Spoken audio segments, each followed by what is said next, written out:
Si Carla po nag-aalala na kay Papa Joms. Si Carla po nag-aalala kay Papa Joms at naiwan sila Papa Joms.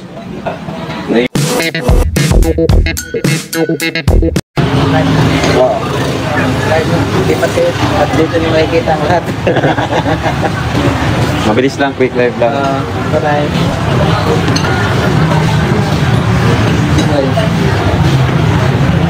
Nagpa-100 ako sa'yo sa Baguio. 10,000 lang kulang. Ay, 9,000 dito. Mabilis na yun. Kaya na yun. Hello mga kalingap. Ayan, shoutout po sa inyo lahat. Live po tayo ngayon. Live update natin. Stop over tayo. Kakain muna tayo at gutom na. Gutom na po ang ating mga kasamahan dito. So, ito po yung mga nandito sa kasama natin. Mga kasabay natin.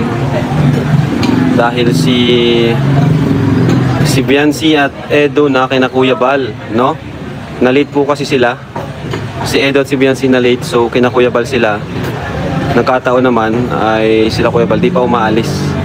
Kaya doon sila kay Kuya Bal. So ito mga kasama natin. May pasyo tayo dito. Si Marian at Ashley. Sa batch 1 naman. Ayan. Bigyan mo sa kanya isa, Kuya.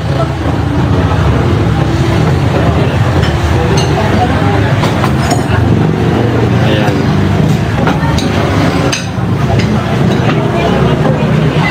Dito si Dara Bells. Si Carla po nag-aalala kay Papa Joms at naiwan sila Papa Joms. Naiwan sila Papa Joms, guys. Ayan si Joy. Si Roseanne. Si Dara. Si Carla po nag-aalala kay Papa Joms. Naiwan sila Papa Joms, guys.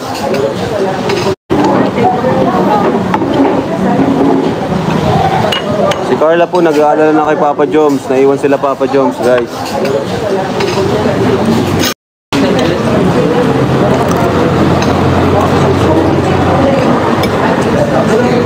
Naiwan po ang Edbal at XD. Tapos sila Joms naiwan.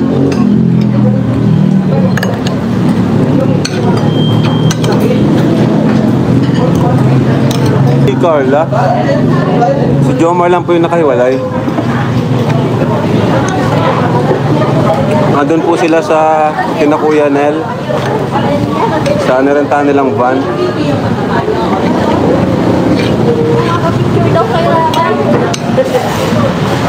Rabi-rabi, sikat ka na. Kaya na, ang EDC naman po, ang kasama nila sila Kuya Bal. Sa amin dapat ang EDC sa kay Milky Way sa van, kaso na-late po sila. Tayo, basta may sinabi tayong oras, kung anong oras, yun tayo.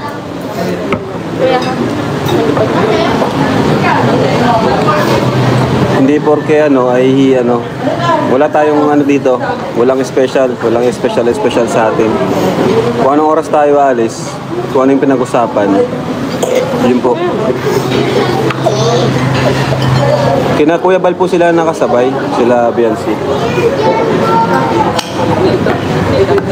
Kasi nakakaya naman po sa mga nag-aga, yung iba po ang aga. Diba? Pumunta doon. May usapan namin 1. Late na nga po kami umalis eh. Huwag po kayo mag-alala, kasama naman po sila. Ano na sila kaya. Paalis pa lang si na Kuya Jess sa lawak ng Vanilla Pangartista. Uy, sana all. Samantalang kami siksikan. Sana all, guys.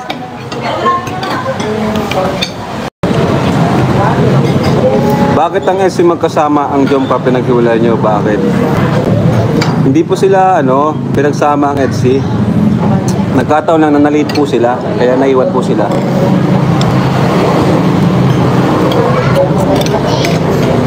Sabi ni Biancy kanina, pag nagkita na kami, lilipat daw siya sa van kay Milky Way. Gusto niya kasi kasama yung mga angels.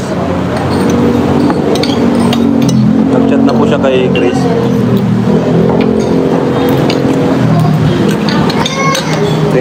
Kaya sila na late. Sinundo po ni Ed si Biancy kaya sila na late. Bakit po magkahiwalay ang sakyan ng Chomcar? Just asking. Si Jomar po kasi dapat sa van talaga siya. Eh, ayun. Medyo nalit din si Joms. Kaya wala siya dito. Kaya sabi ko, sa van na lang, doon na lang siya sumakay kina David. Kina Kuya Jens. Saka ano, masikip na rin po kasi sa van. Lang sana ang Jomcar at ibang angels kina Kuya Jens. Pwede doon yung ibang ano, ibang sakay ng van. Kina Kuya Jens. Ba't nakaalis na? Malawak pa daw doon eh. Van Biancy. Sakto po kasi yun, bilang ko na po yun. Sakto yung mga angels kasya sa van. Bakit si Carla di pwede lumipat sa artista van? Di nga po pwede at magkakasama po ang angels doon. Grabe naman po kayo. Ba't pinapalipat nyo si Carla sa ano?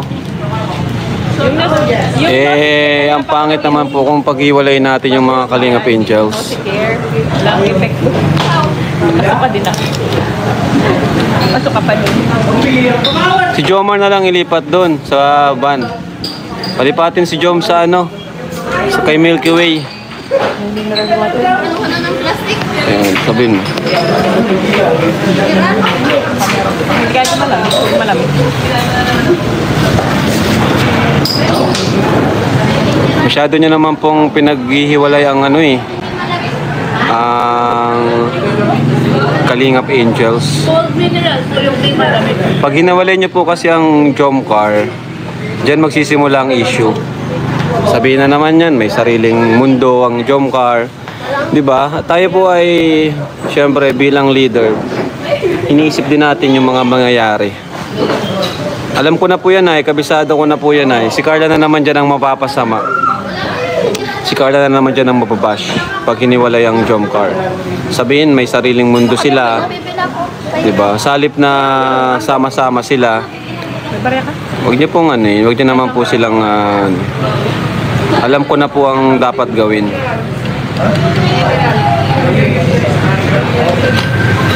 Nagkataon lang po na nahiwalay ang EDSI kasi nga po na-late sila. Yun po yun. Ganun lang kasimple. Na-late po kasi ang EDSI. 'Di ba? Kung si Kuya Balay umalis ka agad, malamang sa malamang hindi kasama ang EDSI ngayon. Bro, kung sila Kuya Balay sumabay sa atin, baka hindi pa makasama ang EDSI. Oo. Ganun po tayo mga Kalingap. Hindi porke viral is ano sa atin. Pantay-pantay po yan sa atin. Kasi may usapan tayo na 1 PM tayo aalis. 2 PM na nga po kami nakaalis eh. Kasi hinintay pa namin yung iba. Nagbigay pa kami ng chance. Kaya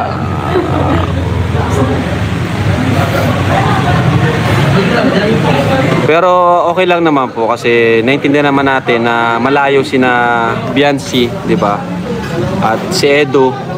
Si Edo kasi maaga talaga si Eds. Nagkataon lang na siya yung nagsundo. No.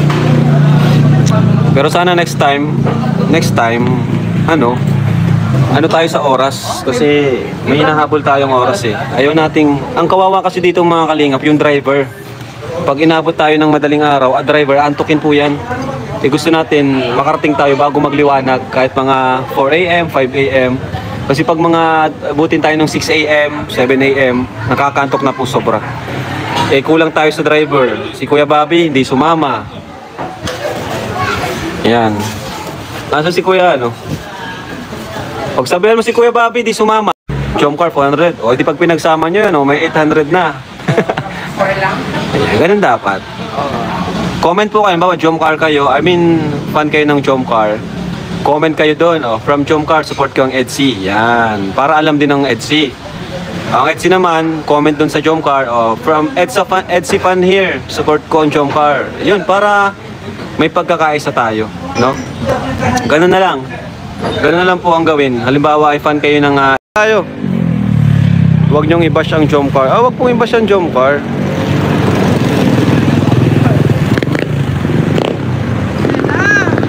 Ay, hello po. O, sige po. Sige po, picture po tayo. Tara. Selfie, selfie.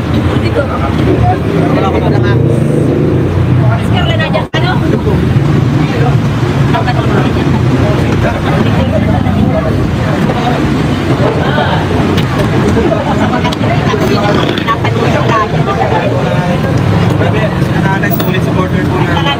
Grabe. Sila Jongka FC, nakapanood niyo po. Sila Carla. Ay, yan pa daw. Grabe. Grabe naman. Lahat na. Mga late, wala nila. Wala ba kayo? Grabe na ano. Kita ko na kayo kanina. Ayan, shoutout po. Malapit na po yun sila. Saan na kaya sila Kuya Bal? Naka-upload na po. Thank you po, Kuya Ram. Other po Angel sa van. Kita nyo na lang po sa upload ko po. Abangan nyo po mga kalingap.